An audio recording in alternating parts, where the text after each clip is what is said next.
Hello everybody. Today's vlog is going to be just a little bit different. Weather right now is too crummy and too snowy to actually go out and look for snakes. The goal of today's vlog is to make snake hooks as cheap and as functional as possible. Carson is at his house right now getting everything set up and ready to go.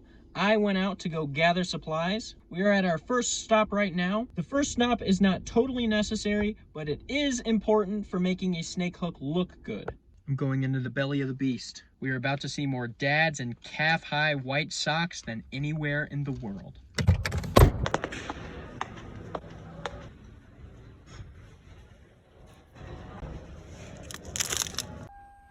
Stop 2, we have to acquire clubs. Now, while we could acquire clubs in there, those ones are expensive. Expensive is not the goal here. We want functional and we want cheap.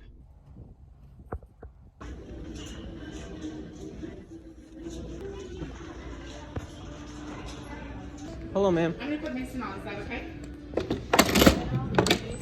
Step 2 is completed. We have one more thing that we've got to do. We've got to go pick up some steel rods to make the snake hook out of. After that, we're gonna go over to Carson's house and we're gonna get started making these. By the way, if that's your car, you're going to hell.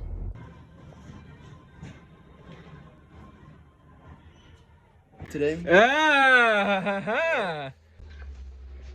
Always use protection. Yeah. Alright guys, using the high-powered Dremel here, we're going to get these golf club heads off of here because we don't want them. We're going to work on all of our golf clubs and we'll get back to you after we're done Dremeling it up.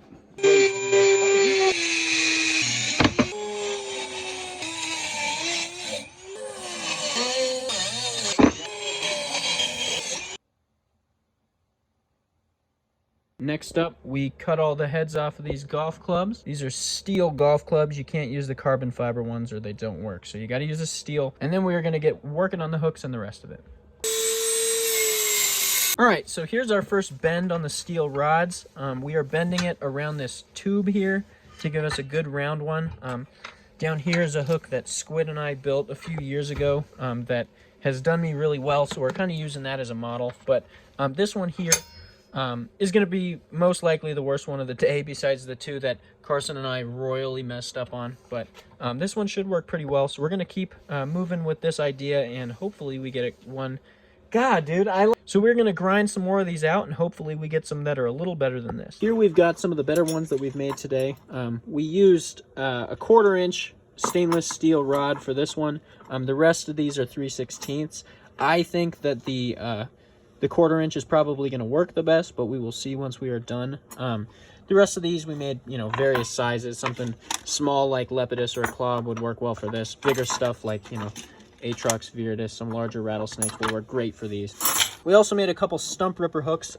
Basically, the idea with this is you're going to have a really strong hook that you can be using to flip stumps and boards and whatnot. So that's what these ones are going to be for. Next, we're going to clean these off to get all the dirt and oils off these rods, and then we are going to epoxy them in. All right, so right here we are mixing our epoxy. This is going to be a primary measure of making sure that the hooks don't fall out of the golf clubs. A good epoxy, we are using JB Weld. Something a little stronger is never a bad idea, but because we are using the soldering iron, this is not going to be the strongest thing. But something super strong, JB Weld works fine. There's a million other ways you could go. So we're going to put a few of these in and then we're going to move on to the next step. All right, so here's my main hook here. What I'm doing is I'm just globbing this epoxy on here. Even though it's not the main line of defense against these falling out, I still want to have a good amount because obviously you can never have too much on there. So I'm going to glob a good amount on. We're going to take this epoxy off so that we can solder this later. We're gonna let this dry for a little while and then we're gonna solder them in a moment. All right, so now we've got these lying out to start curing. In about, 15 or 20 minutes, we are going to solder these. So for the last while, Carson and I have been soldering these ones on there. This is our, this is just to make sure that they stay on there really good and tight. As you can see, those should not be coming apart anytime soon. We're working on the flipping hook over here. This is our last one that we have to grind out, no pun intended, and then we're going to get to putting the new grips on and doing the rest of the stuff. So this is the final product on this hook. I put a cool blue grip on here.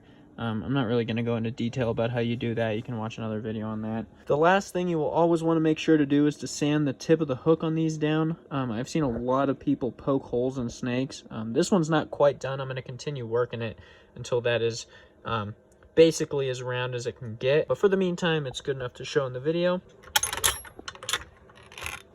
Second hook here, this is my flipping hook. That's what this shape is, basically just to go under a board or under a piece of tin or whatever it is, and rip it up. I've got a really heavy grip on here. I really like this grip. Same deal here. I haven't started sanding this down, but I will later on. And as same with on the other one, the soldering came out really nicely. I mean, this thing is not going anywhere, which is really nice, especially for this hook, because this is going to be used to lift up some heavier objects. So, all right, so this is a finished product of mine. This is also a flipping hook, as you see by the same shape as Graham's. My next one here is my main snake hook. I did a custom grip with tape. Should hold up super well, and if not, I can always touch it up in the future. The shaft for this one's sanded down. I'm going to paint it and get it all nice later on. And then the hook turned out really nice. I had a little bend on the end there, just to kind of have fun with it and have something a little different. So yeah, they turned out real good, and we had a good time doing it. Thank you guys for watching. We will be back hopefully next week with another herping video, not a tutorial like this, but I needed to make some hooks for the season anyway, so I figured we would take care of that while we could. But yeah, we will be back next week with more herping content. Until then, like, comment, subscribe, do all the things you got to do, and we will see you next time.